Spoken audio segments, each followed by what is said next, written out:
সবাইকে নমস্কার। সাংবাদিক বন্ধুরা,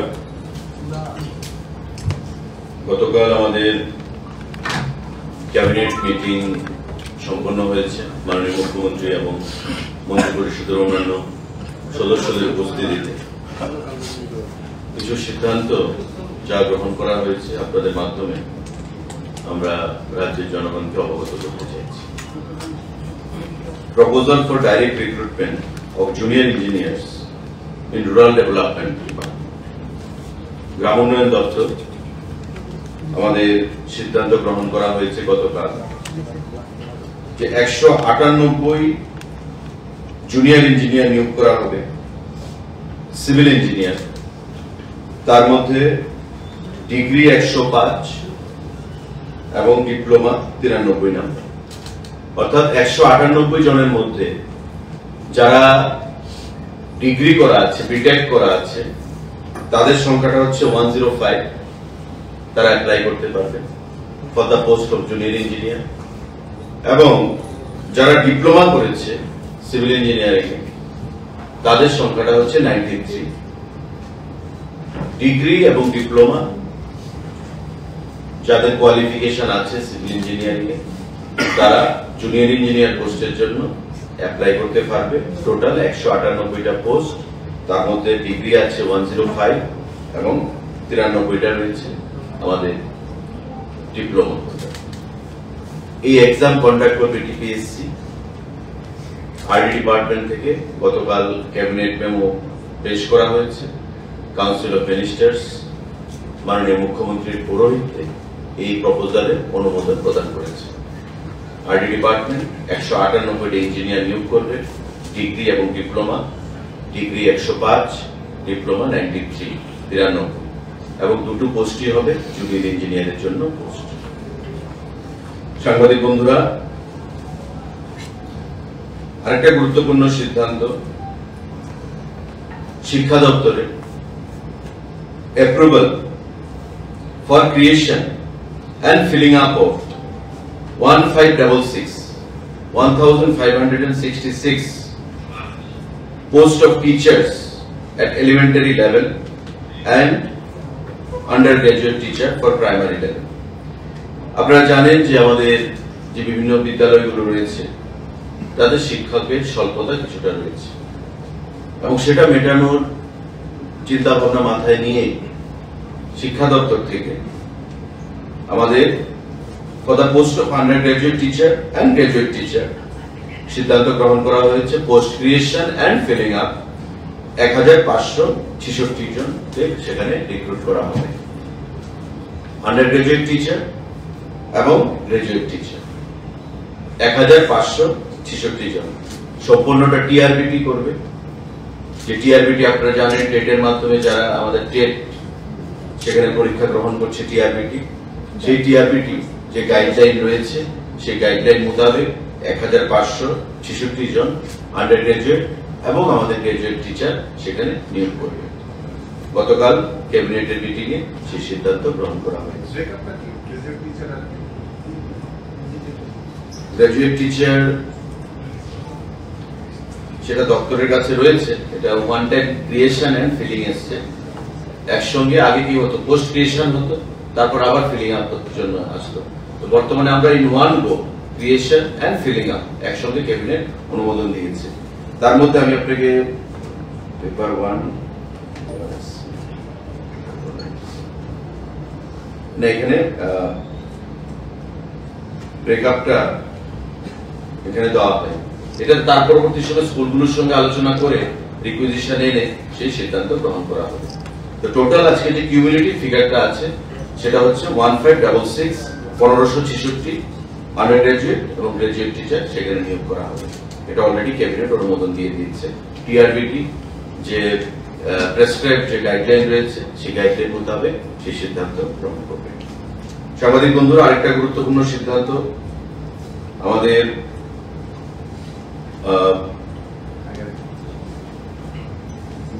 সাংবাদিক বন্ধু, আমি আপনাকে অ্যাড করে দিচ্ছি, আপনি যে ব্রেকআপটা চেয়েছেন।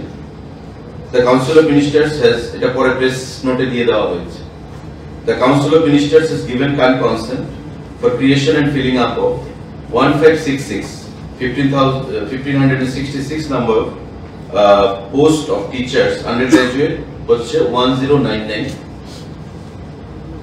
undergraduate হচ্ছে 1099 and graduate হচ্ছে 467, 467 এবং undergraduate হচ্ছে 1099, টোটাল 1566। আপনার জিটিটাও হয়ে গেল, ইউজিটিটাও হয়ে গেল। জিটি হচ্ছে 1099 এবং ইউজিটি হচ্ছে 467। আন্ডারগ্রেজুয়েট হচ্ছে 1099 আর জিটি হচ্ছে 467।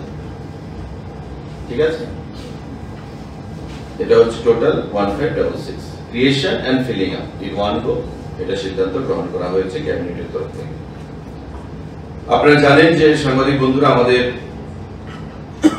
বিদ্যাজ্যোতি স্কুল 125টা সিবিএসসি অ্যাফিলিয়েটেড, সারা রাজ্যে পঠন পাঠন সেখানে প্রক্রিয়া চলছে এবং আগেই সিদ্ধান্ত গ্রহণ করা হয়েছিল যে বিদ্যাজ্যোতি স্কুলগুলোতে সারা রাজ্যে যে রয়েছে 125টা স্কুল, তাতে স্পেশাল এডুকেটর নিয়োগ করা হবে। গতকালকে ক্যাবিনেটের মিটিং এ সিদ্ধান্ত গ্রহণ করা হয়েছে proposal for filling up of 112 post of special educator on fixed pay basis under the education school department। অর্থাৎ এই যে 112 খানা স্পেশাল এডুকেটর, সেটা সবাই বিদ্যাজ্যোতি স্কুলগুলোতে প্রদান করা হবে এবং তার আগেও সিদ্ধান্ত গ্রহণ করা হয়েছিল 200 পোস্ট ক্রিয়েট করা হয়েছিল বিদ্যাজ্যোতি স্কুলের জন্য, কিন্তু এই 200 পোস্টের মধ্যে সবগুলো নিয়োগ করা যায়নি। গতকাল ক্যাবিনেট 112টা অনুমোদন দিয়েছে, ফিনান্স অ্যাপ্রুভাল দিয়েছে এবং ক্যাবিনেট অনুমোদন দিয়েছে মাননীয় মুখ্যমন্ত্রী পৌরোহিত্যে এই 112 জন স্পেশাল এডুকেটর এই বিদ্যাজ্যোতি স্কুলে সেখানে নিয়োগ করা হবে আগামী দিনে। তো স্কুল এডুকেশন ডিপার্টমেন্টের আপনারা দেখলেন যে 112, তার আগে আমাদের 1566 জিটি এবং ইউজিটি টিচার এবং আরডি ডিপার্টমেন্টে 198 ডিগ্রি এবং ডিপ্লোমা হোল্ডারদের জন্য 105 এবং 93 টোটাল ডিগ্রি এবং ডিপ্লোমা সিভিল ইঞ্জিনিয়ারের জন্য চাকরির যে সংবাদ বা অনুমোদন, সেটা গতকালকে ক্যাবিনেটে প্রদান করা হয়েছে। এই তিনটি গুরুত্বপূর্ণ সিদ্ধান্ত গ্রহণ করা হয়েছে চাকরির ক্ষেত্রে এবং proposal for creation of 151 number post of warder under home department. Jail ডিপার্টমেন্টে 151 জন ওয়ার্ডার সেখানে পোস্ট ক্রিয়েট করা হয়েছে। খুব শীঘ্রই দপ্তর থেকে সেগুলো সম্পূর্ণভাবে নিয়োগ করা হবে। এই নতুন পোস্টগুলো ক্রিয়েট হয়েছে 151 জন জেল ডিপার্টমেন্টের ওয়ার্ডার হিসেবে। তাদের আমাদের warder, WARDER, warder, warder. Number of post of warder, male হচ্ছে 137 এন্ড ফিমেল হচ্ছে 40। মেল হচ্ছে 137 আউট অফ 151, মেল হচ্ছে 137 এবং ফিমেল হচ্ছে 40। এই টোটাল 151 ওয়ার্ডার তারা তাদের পোস্ট ক্রিয়েট হয়েছে দপ্তর থেকে। আগামী দিনে খুব শীঘ্রই আবার ফিলিং আপের অনুমোদন নিয়ে ফিনান্স থেকে তাদেরকে অনুমোদন দেওয়া হবে। তো এই গুরুত্বপূর্ণ সিদ্ধান্তগুলো চাকরির ক্ষেত্রে গতকালকে ক্যাবিনেটের মিটিং এ ছিল। খুব শর্ট ক্যাবিনেট ছিল, বিস্তারিত আমাদের এজেন্ডা খুবই কম ছিল, 10টা এজেন্ডা ছিল। 10টা এজেন্ডার মধ্যে 4টা এজেন্ডাই সেখানে চাকরি সম্পর্কিত। তো আপনাদের মাধ্যমে রাজ্যের যুব সমাজ, রাজ্যের জনগণকে আমরা অবগত করলাম।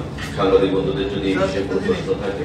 স্পেশাল এডুকেটরের যে আগে 200 পোস্ট ক্রিয়েট করা হয়েছিল, তার মধ্যে কিছু ফিল আপ হয়নি, আপনি সেই ব্যাকলগটাও কি অ্যাড হবে এবার? না, আজকে যেটা বলে গতকালকে যেটা সিদ্ধান্ত হয়েছে 112, আমি বলেছিলাম পোস্ট ক্রিয়েট হয়েছিল কিন্তু রিক্রুটমেন্টটা প্রসেস চলছিল, তো নতুন করে 112টা আবার অনুমোদন দিয়েছে। আপনি জানেন যে নিশ্চয়ই একবার যখন পোস্ট ক্রিয়েট হয়, যদি 1 বছরের মধ্যে সেটা ফিল আপ না হয়, সেটা ল্যাপস হয়ে যায়, তারপর এটাকে আবার রিভ্যালিডেট করতে হবে, নতুন করে রিক্রিয়েট করতে হবে। এবং যেহেতু আগে ক্রিয়েশন ছিল, সেখানে এখন ফিলিং আপ অ্যাকশনকে নিয়ে 112 জনকে আমরা খুব শীঘ্রই তাদেরকে রিক্রুটমেন্ট করা হবে। 2022 সালের বেশ কয়েকজন ছাত্রছাত্রী ট্যাট 1 এবং ট্যাট 2 তারা ক্লিয়ার করে নিয়েছে। তাদের নিয়োগের ক্ষেত্রে গতকাল ক্যাবিনেটে কোনো সিদ্ধান্ত হয়নি কি স্যার এই বিষয়টা নিয়ে? না, সে বিষয়ে কোনো সিদ্ধান্ত হয়নি। দেখুন, আমি বলছি, আমি গভর্নমেন্টের স্পোকসম্যান। ক্যাবিনেটে যা সিদ্ধান্ত গৃহীত হবে সে বিষয়ে আমি আপনাদেরকে অবগত করবো, এটাই আমার দায়িত্ব। কিন্তু ডিপার্টমেন্ট রিলেটেড কোনো বিষয় যদি থাকে, সেটা আপনি দপ্তরের মন্ত্রী বা দপ্তরের ডাইরেক্টর বা সেক্রেটারির সঙ্গে আলোচনা করে নেবেন। সেই এখতিয়ার আমার নেই অন্য দপ্তর নিয়ে কথা বলবো, unless and until I am asked for. যতক্ষণ না পর্যন্ত আমাকে বলা হচ্ছে ততক্ষণ আমি এটা বলতে পারি না, ঠিক আছে? তাই ক্যাবিনেটের সিদ্ধান্ত সম্পর্কিত বিষয়ে আমি আপনাদেরকে অ্যাডভাইস করলাম। I am officially interested for that, আমি সেটা আপনাদেরকে করলাম। আমার কোশ্চেন আপনার দপ্তরে পুরো গাড়ি স্ক্র্যাপিং নিয়ে আজকে কি আপডেট কি আছে? এটা প্রজ্ঞা ভবনে আমাদের ওয়ার্কশপ চলছে, আমি তার উদ্বোধন করেছি এবং আলোচনাও করে এসেছি। আপনারা জানেন যে স্ক্র্যাপিং পলিসি 2021 সালে ভারতবর্ষের সরকার গ্রহণ করেছে। তার স্পিরিটটা হচ্ছে 15 বছর পুরনো যে সরকারি গাড়িগুলো, যে গাড়িগুলো থেকে এমিশন ধোঁয়া বের হয় এবং এগুলো পরিবেশকে সেখানে নির্মল আমরা রাখতে চেষ্টা করি, পরিবেশকে কলুষিত করে, পলিউটেড করে এবং এতে করে মানুষের রোগ সেখানে বৃদ্ধি পাচ্ছে। এবং এই গাড়িগুলোকে স্ক্র্যাপ করে সেই গাড়িগুলোর মাকে নতুন গাড়ির মাধ্যমে রিপ্লেস করা, সেটাই হচ্ছে কেন্দ্রীয় সরকারের সেখানে উদ্দেশ্য। এবং এটা 2021 সালে ভারতবর্ষের মিনিস্টার অফ রোড ট্রান্সপোর্ট, যিনি মিনিস্টার নীতিন গডকরিজি, উনি লোকসভায় পেশ করেছেন এবং পরবর্তী সময় সমস্ত রাজ্যগুলোকে বলা হয়েছে যে এই স্ক্র্যাপিং পলিসি সেখানে ফলো করার জন্য। আমাদের রাজ্যে স্ক্র্যাপিং পলিসির ড্রাফট চলছিল, রাজ্যগুলোকে বলা হয়েছে নিজেরা ড্রাফট তৈরি করতে, in conformity with the government of India. আমরা গভর্নমেন্ট অফ ইন্ডিয়ার সঙ্গে লাইন রেখে তাদের নমুনাকে ফলো করে আমরাও ড্রাফট করেছি এবং এটা গত ক্যাবিনেটের আগের ক্যাবিনেটে অনুমোদন পায় এবং সেই স্ক্র্যাপিং পলিসি আমরা সরকারের যতগুলো দপ্তর রয়েছে প্রায় 412টা গাড়ি, প্রতিটা দপ্তরে টোটাল 412টা গাড়ি সেই স্ক্র্যাপিং পলিসিতে আওতায় আসবে, যেগুলোর বয়স 15 বছরের বেশি হয়ে গেছে। আজকে প্রজ্ঞা ভবনে আমাদের transport secretary, transport commissioner, minister হিসেবে আমিও সেখানে ছিলাম এবং লাইন ডিপার্টমেন্টের বিভিন্ন আধিকারিকদেরকে নিয়ে, কারণ এই যে 412টা গাড়ি সেটা তো বিভিন্ন দপ্তরের মিলিয়ে এই 412টা গাড়ি সংখ্যাটা আরো বাড়তে পারে, যাদের বয়স 15 বছরের বেশি। তো তাদেরকে বলা হচ্ছে যে তোমরা আগে আপনারা বিষয়টা বুঝুন, যদি কোনো কোশ্চেন থাকে, কোয়ারিজ থাকে, সেগুলো ইন্টারেকশন করুন, এক্সপার্টরা আছে।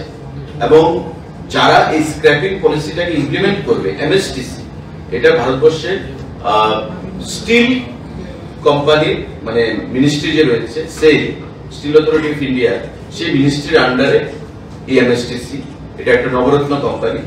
এমএসটিসি কে ভারতবর্ষের সরকার দায়িত্ব দিয়েছে এই স্ক্র্যাপিং পলিসিটাকে ইমপ্লিমেন্ট করতে। তো তাদের প্রতিনিধিরাও আজকে আমাদের এই ওয়ার্কশপে রয়েছেন, আমাদের বিভিন্ন লাইন ডিপার্টমেন্টের আধিকারিকরা রয়েছেন, তারা ব্যাপারটা ভালো করে বুঝবে। যদি কোনো কোয়ারিজ কোশ্চেন থাকে তারা জিজ্ঞাসা করবে টেকনিক্যাল পার্সনদেরকে। এবং আমি আশা করব আমাদের প্রধানমন্ত্রী মোদীজি বা ভারতবর্ষের সরকারের যে উদ্দেশ্য, যে কার্বন মনোক্সাইডের যে গ্যাস যেগুলো বের হয় আমাদের পুরনো গাড়িগুলো থেকে এবং মানুষের স্বাস্থ্য রক্ষার ক্ষেত্রে যেগুলো খুব ক্ষতিকারক, সেই জিনিসগুলো কথা মাথায় রেখে আমাদের 15 বছরের পুরনো যে গাড়িগুলো সেগুলো স্ক্র্যাপিং এর জন্য তারা সহযোগিতা করবে। এবং প্রাইভেট যে ভেহিকেলগুলো সেগুলো অপশনাল রাখা হয়েছে। যদি কোনো প্রাইভেট ভেহিকেল ওনার মনে করেন যে আমার গাড়ির বয়স 20 বছর হয়ে গেছে, আমি সেটা স্ক্র্যাপ করব, তবে ট্রান্সপোর্ট দপ্তরের সঙ্গে যোগাযোগ করতে পারে। এবং এই স্ক্র্যাপিং করে যে অর্থ আসবে সেটা গভর্নমেন্ট অফ ইন্ডিয়া আমাদের রাজ্য সরকারের যে শেয়ার অফ ট্যাক্সেস আমরা পাই তার সঙ্গে অ্যাড করে সেটাকে প্রদান করে দেবে। সেটা একটা মহতী উদ্যোগ, পরিবেশকে নির্মল রাখার জন্য সেখানে ভারতবর্ষের সরকার গ্রহণ করেছে। এবং এতে করে শুধু পরিবেশকে নির্মল রাখা নয়, আপনারা দেখবেন যে রোড সেফটি, রাস্তার মধ্যে যে অ্যাক্সিডেন্ট সে সংখ্যাটাও কমবে। পুরনো গাড়ি স্বাভাবিকভাবেই তার ক্ষমতাটা অনেক কমে যায় 15 বছর হলে, তো রাস্তা দিয়ে যখন যায় হঠাৎ করে ব্রেকডাউন হয়, হয়তো দেখা যেতে পারে পেছন থেকে কোনো গাড়ি সেটা ধাক্কা মেরে দিল, কারণ ওই গাড়ি তো আর জানবে না যে তার বয়স কত, পুরনো গাড়ি, তার ইঞ্জিন কিছু হলো বা টেকনিক্যাল কোনো ফল্ট দেখা দিল, নষ্ট হয়ে গেল রাস্তার মধ্যে হঠাৎ করে চলতি অবস্থায়, হয়তো যে কোনো অ্যাক্সিডেন্ট হতে পারে, মানুষের ক্ষতি হতে পারে, মানুষ মারা যেতে পারে। তো সমস্ত কথা মাথায় রেখে ভারতবর্ষের সরকার এই সিদ্ধান্ত গ্রহণ করেছে এবং আমাদের রাজ্য সরকার ও পরিবহন দপ্তর আমরা এই গাইডলাইনকে মান্যতা দিয়ে আমরাও স্ক্র্যাপিং পলিসি সেটা অবলম্বন করব এবং আগামী দিনে 15 বছরের যে পুরনো গাড়িগুলো রাজ্য সরকারের 412টার মতো গাড়ি এখনো আইডেন্টিফাইড হয়েছে, হয়তো সংখ্যাটা বাড়বে, সেটাকে আমরা ইমপ্লিমেন্ট করব। আমাদের তো ক্যাবিনেট হয়ে গেল, এখন নোটিফিকেশন বেরিয়েছে, ওয়ার্কশপ চলছে, আজকে শুরু হয়েছে, যেটা আজকে চলবে, এবং বিভিন্ন দপ্তর থেকে যারা এসছেন তারা তাদের দপ্তরে গিয়ে সেটা আলোচনা করে সেই গাড়িগুলোতে পলিসি খুব শর্টলি আমরা সেটাকে ফলো আপ করব। আপনার পর্যটন দপ্তর রিলেটেড একটা প্রশ্ন ছিল, রাজ্য সরকারের কি কোনো পরিকল্পনা রয়েছে যে রাজ্যের রাজন্য স্মৃতি বিজড়িত পুষ্পবন্ত প্রসাদকে নিয়ে কোনো হোটেল তৈরি করা, এবং এই বিষয়টা নিয়ে রাজ্যে প্রায় বলা যেতে পারে প্রতিবাদ কর্মসূচি বিভিন্ন দিক দিয়ে উঠে আসছে, যেহেতু আপনি পর্যটন দপ্তরের মন্ত্রী, এই বিষয়টা নিয়ে যদি একটু স্পষ্টীকরণ দেন এই বিষয়টা নিয়ে। দেখুন, রাজ্যের উন্নয়ন আমরা সকলেই চাই। রাজন্য বিজড়িত যে পুষ্পবন্ত প্যালেসের কথা আপনি বলছেন, সেটা যখন রাজন্য আমল ছিল তখন রাজাদের দখলে ছিল, কিন্তু আফটার দ্য মার্জার সেটা এখন গভর্নমেন্টের প্রপার্টি, গভর্নমেন্টের অ্যাসেট। এমন করে দেখতে গেলে তো এমন অনেক রাজন্য আমলের যে জিনিসগুলো রয়েছে তার মধ্যে ব্যবসা চলছে, বিয়ে বাড়ি বানানো হয়েছে, তাদের ব্যবসা চলছে। তো আমি কারোর সেন্টিমেন্টে আঘাত করতে চাই না। বিষয়টা মাননীয় মুখ্যমন্ত্রী সিদ্ধান্ত নিয়েছেন বা মাননীয় মুখ্যমন্ত্রী প্রচেষ্টা গ্রহণ করেছেন, এবং আগামী দিনে আপনারাও চান, আমরা সবাই চাই যে রাজ্যের যে ফেসটা পর্যটনের ক্ষেত্রে বহিরাজ্যের সঙ্গে আমরা কম্পিটিশন করি বা বহিরাজ্যের মতন আমরা করি। তো সেটাকে মাথায় রেখে এখানে এখনো সিদ্ধান্ত কিছু হয়নি, আলোচনার পর্যায়ে রয়েছে, কিন্তু আমি সবাইকে আহ্বান জানাবো যে এটা বর্তমানে গভর্নমেন্ট অ্যাসেট, গভর্নমেন্ট অ্যাসেটের মধ্যে গভর্নমেন্ট যে কোনো ধরনের সিদ্ধান্ত গ্রহণ করতে পারে। গভর্নমেন্টের সঙ্গে এমন কোনো চুক্তি নেই যে চুক্তিতে বলা আছে যে এখানে কোনো সরকারি প্রজেক্ট বা সরকার কাউকে দিয়ে কোনো প্রজেক্ট এখানে করতে পারবে না। আমার যতটুকু নলেজ রান করে সেটা হচ্ছে যে আমাদের যে আগের যে বিধানসভা, মানে বর্তমান যে আমাদের প্যালেস, সেই প্যালেসকে মিউজিয়ামে পরিণত করার একটা প্রস্তাব ছিল, সেটা করা হয়েছে, মিউজিয়ামে কনভার্ট করা হয়েছে, এবং আমরা সেটাকে আরো কিভাবে শ্রীবৃদ্ধি ঘটানো যায় আগামী দিনে সেটা আমরা করব। রাজ্যের উন্নতিতে, রাজ্যের সামনের দিকে পর্যটনের ক্ষেত্রে বা সমস্ত দিক থেকে এগিয়ে নিয়ে যাওয়ার জন্য সকলের সহযোগিতাই আমরা কামনা করি। তো স্বাভাবিকভাবেই রাজ্য সরকার যদি কোনো সিদ্ধান্ত নিতে চায় সে বিষয়ে আমি মনে করি প্রত্যেক অংশের মানুষকে এটা বাধা বিপত্তি না করে সেটাতে এগিয়ে আসা উচিত, এতে করে আমাদের রাজ্যের নাম সুনাম বৃদ্ধি পাবে। সরকারের শরিক দলের তরফ থেকে এই ব্যাপারে বিরোধিতা এসেছে না, সেটা আমরাও দেখেছি, আপনারাও দেখেছেন, সেই বিষয়েই প্রশ্নটা এসেছে। এই ব্যাপারে বলছি যে সরকার সরকারি জায়গাতে করতে পারে বলে আপনি কিছু বললেন না, আমি এই কথা বলিনি। সরকারি জায়গাতে সরকার, বর্তমানে বলছি যে জায়গাটার কথা বলা হচ্ছে it is now government property, আমি সেই কথা বলছি। গভর্নমেন্ট প্রপার্টি হিসেবে সরকার কাকে লিজ দেবে বা সরকার, অনেকে বলছে যে আমাদের সঙ্গে আলোচনা করা হয়নি, এখন তো এখন একটা প্রাইভেট প্রপার্টি, প্রাইভেট প্রপার্টি হলে সেটা বিষয়টা অন্য জায়গায় মাত্রা পেত। আমি কারোর ভাবাবেগকে আঘাত করতে চাই না, কারোর সেন্টিমেন্টকে আমি আঘাত করতে চাই না। আমি কারোর কালচার, ট্রেডিশন, হেরিটেজ, কাস্টমস এগুলোকে সম্মান জানিয়ে আমি বলছি যে রাজ্যের উন্নয়নে সকলকে এগিয়ে আসা উচিত।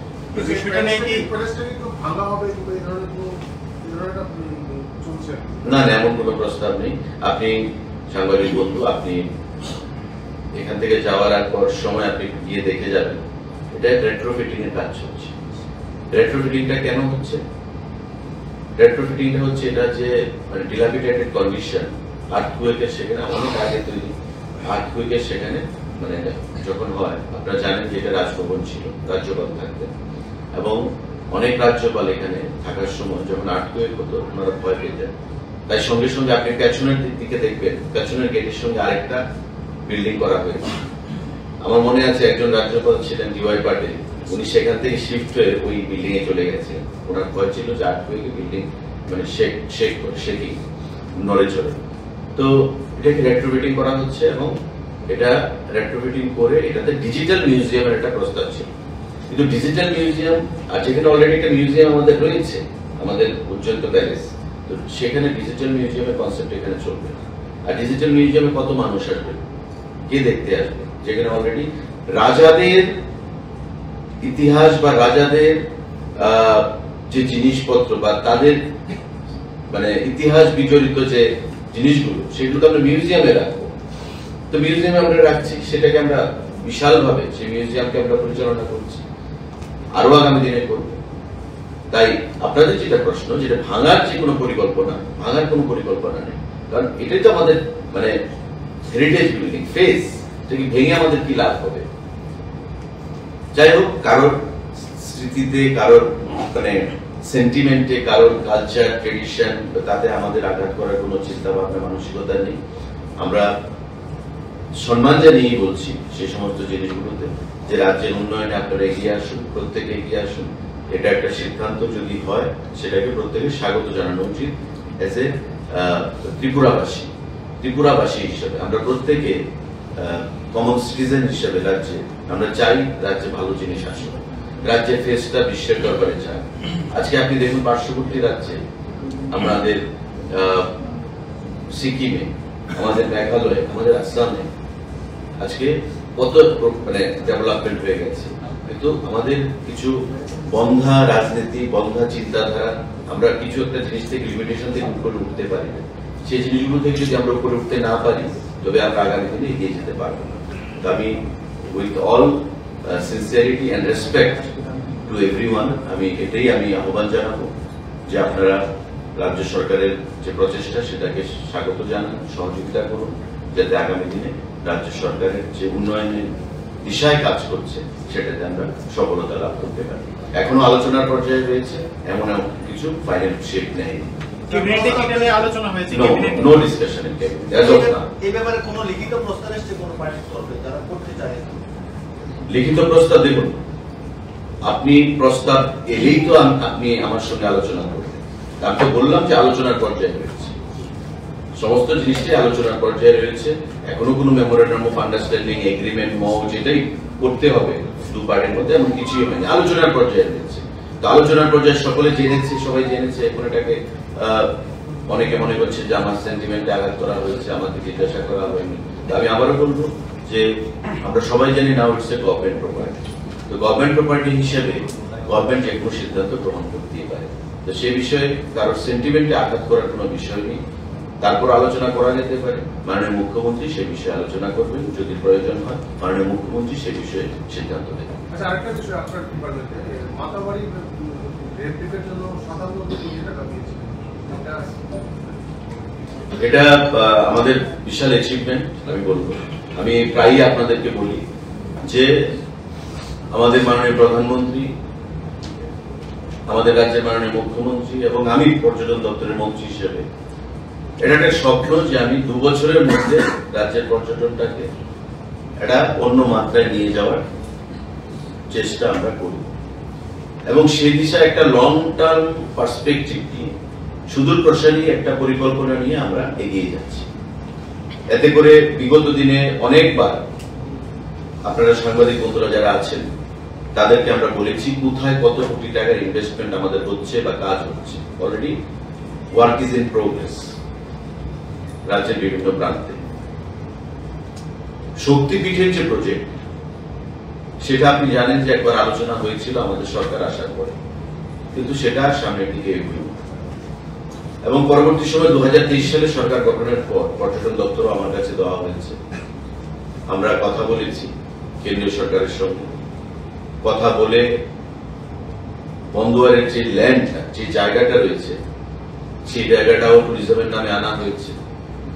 ট্যুরিজমের নামে এনে দিল্লিতে কথা বলে রিপিটেডলি আমরা আধিকারিকরা বসে রিভিউ মিটিং করে আমাদেরকে তারপর বলা হলো, আমাদের ইচ্ছা দিয়ে, যে ঠিক আছে তোমরা কনসেপ্ট নোট পাঠাও। কনসেপ্ট নোট যখন আমরা পাঠালাম, তারপর আমাদেরকে বলা হলো যে টোটাল কনসেপ্ট নোট পাঠাও। তারপর একটা ভিডিও কনফারেন্স হলো কেন্দ্রীয় মন্ত্রী গজেন্দ্র সিং জি শেখাওয়াত, আমাদের ট্যুরিজম মিনিস্টার, ওনার সেক্রেটারি, অন্যান্য আধিকারিকদের সঙ্গে, এবং এই ডিসিতে আমিও ছিলাম ত্রিপুরা থেকে আগরতলা। আমি রিকোয়েস্ট করলাম government of India iconic project হিসাবে প্রায় প্রথম সিদ্ধান্ত হয়েছিল 2000 কোটি টাকার প্যাকেজ দেবে সারা ভারতবর্ষের বিভিন্ন রাজ্যকে। তারপর সেই টাকাটা বাড়ানো হয়, বাড়িয়ে আমাদেরকে বলা হলো যে তোমরা 3টা project Pathao in order of preference. তোমরা 3টা প্রজেক্ট পাঠাও এবং 15ই অক্টোবরের মধ্যে অবশ্যই ডিপিআর জমা দিতে হবে। যেদিন আমাদের ভিসি হলো সেদিন ছিল 9 তারিখ, আমার মনে আছে 9 তারিখ কি 10 তারিখ। বলছে যে 15ই অক্টোবরের মধ্যে, পুজোর আগে, পুজোর প্রাককালে, পুজোর ঠিক 2-3 দিন আগে 15ই অক্টোবরের মধ্যে অবশ্যই ডিপিআর জমা দিতে হবে যদি প্রজেক্ট পেতে হয়। সঙ্গে সঙ্গে আমি সেদিন সেক্রেটারি ট্যুরিজম, ডাইরেক্টর ট্যুরিজম, সবাইকে, ইঞ্জিনিয়ারদেরকে নিয়ে বসে আমরা খুব তড়িঘড়ি করে ডিপিআর বানিয়েছি। একটা ডিপিআর আপনি জানেন তৈরি করতে কয়েক মাস লেগে যায়। 1 সপ্তাহের মধ্যে ডিপিআর বানিয়েছি। ডিপিআর বানিয়ে 100 কোটি টাকার প্রজেক্টের প্রপোজাল আমরা পাঠিয়েছি দিল্লিতে। নির্মহলকে নিয়ে 75 কোটি টাকার একটা প্রপোজাল আমরা পাঠিয়েছি দিল্লিতে। আরেকটা প্রপোজাল, 3টে প্রপোজাল আমরা পাঠিয়েছি। 1 নম্বরে আমরা আমাদের যে শক্তিপীঠ যেটা স্যাংশন পেয়েছে সেটা প্রপোজাল রেখেছিলাম। এবং কেন্দ্রীয় সরকার ট্যুরিজম দপ্তর, আমি ধন্যবাদ জানাবো মাননীয় গজেন্দ্র সিং শেখাওয়াত জিকে, যিনি পর্যটন ও কালচার ডিপার্টমেন্টের মিনিস্টার। উনি তাতে সম্মতি দিয়েছেন এবং আমার সঙ্গেও গত পরশুদিন গুয়াহাটিতে দেখা হয়েছে, আমি কথা বলেছি এবং সেদিনই উনি আমাকে বলেছেন যে we have decided to give approval, আমরা স্যাংশন, এবং কালকেই অর্ডারটা চলে এসেছে। তো এটা আগামী দিনে আমি বলবো যে মন্দির নগরী, মাতার বাড়ি আমাদের রয়েছে উদয়পুর, তার পাশে শক্তিপীঠটা যে তৈরি হবে, আপনারা বন্দোয়ারে ভিজিট করবেন। আমরা কয়েকদিন আগে ভিজিট করে এসেছি জায়গাটা। অমরপুরের রাস্তাটা যে যায়, পলিটেকনিক একটা রয়েছে সামনে গিয়ে, তার ঠিক অপোজিটে এই রাস্তা, মানে জায়গাটা আমরা ইয়ারমার্ক করেছি। সেখানে আগামী বছর 2-এর মধ্যে আমরা আশা করি সেটাকে তৈরি করতে পারবো এবং মানুষের জন্য পর্যটনের ক্ষেত্রে একটা নতুন অধ্যায় আমরা খুলতে পারবো। যে স্পিরিচুয়াল ট্যুরিজম, সেই মাতাবাড়ি রয়েছে আমাদের সঙ্গে, এটা কারণ 51 শক্তিপীঠ আমার নয় শুধু, এখানে আপনাদের কারোরই জীবদ্দশায় 51 শক্তিপীঠ ভ্রমণ করা সম্ভব হবে বলে আমি মনে করি। তো সেটার রেপ্লিকা কি হতে পারে সেই শক্তিপীঠটা আমরা সেখানে প্রদর্শন করব। তার বাইরে সেখানে অন্যান্য অ্যারেঞ্জমেন্ট থাকবে, থাকা খাওয়ার বন্দোবস্ত থাকবে। তো সেই বিষয়টা আমরা করতে চাইছি। তো আমি আশা করব যে আগামী দিনে মোদীজির নেতৃত্বে আমাদের রাজ্যকে ডাবল ইঞ্জিনের যে সুফল আমরা প্রদান পাচ্ছি, এবং খুব শীঘ্রই আমাকে উনি 4 তারিখ দিল্লি ডেকেছেন যাওয়ার জন্য শেখাওয়াতজি, আমরা স্বদেশ দর্শন নিয়ে আলোচনা করবো। সেখান থেকে আমরা কয়েকশো কোটি টাকা আশা করছি ট্যুরিজমের জন্য। আমি আগেও বলেছি যে আগামী দিনে ত্রিপুরা পর্যটনে আমরা একটা নতুন অধ্যায় তৈরি করব বছর 2-এর মধ্যে, যাতে করে আমরা ভারতবর্ষের অন্যান্য রাজ্যের সঙ্গে পাল্লা দিয়ে পর্যটনকে একটা বিশ্বের দরবারে পৌঁছে দিতে পারি। কদিন আগে দেখা গেছে যে সরকারের তরফ থেকে একটা ঘোষণা করা হয়েছিল যে টিএসআর এবং যে ত্রিপুরা পুলিশ আছে তাদের জন্য রেশন, বাটা এবং পোশাকের জন্য টাকা বৃদ্ধি করা হয়েছে। সেই ক্ষেত্রে ট্রাফিক পুলিশ এবং ফায়ার সার্ভিস যে পুলিশ কর্মীরা আছে তাদেরকে বঞ্চিত করা হয়েছে। তাদের ভিতরে একটা ক্ষোভ জমে আছে যে তারাও এই পুলিশের আন্ডারেই পড়ছে এবং তারা এই সরকারি একজন কর্মী। তো তাদেরকে কেন বঞ্চিত করা হচ্ছে? দেখুন, আপনি প্রশ্নটা আগেও করেছিলেন, না, সেদিন আপনি ট্রাফিক পুলিশ তাতে আসবে কিনা এইভাবে জিজ্ঞাসা করেছি, আজকে আপনি অন্যভাবে করছেন। তো যাই হোক, so far my memory runs, traffic police is a part of police. যারা ট্রাফিকে আছে, আমার মনে হয় আপনার কোনো ভাই বন্ধু ট্রাফিকে আছে, না, নেই, আমার বাড়িতে কোনো সরকারি চাকরি বা আপনার শ্বশুর বাড়ির দিকে না, কেউ না, না, আছে, না, কেউ না। তো বলতে বলতে বারবার ট্রাফিককে টেনে আনছে। না, তো ফায়ার সার্ভিসও আছে। আমি বলছি, traffic police is a integral part of police.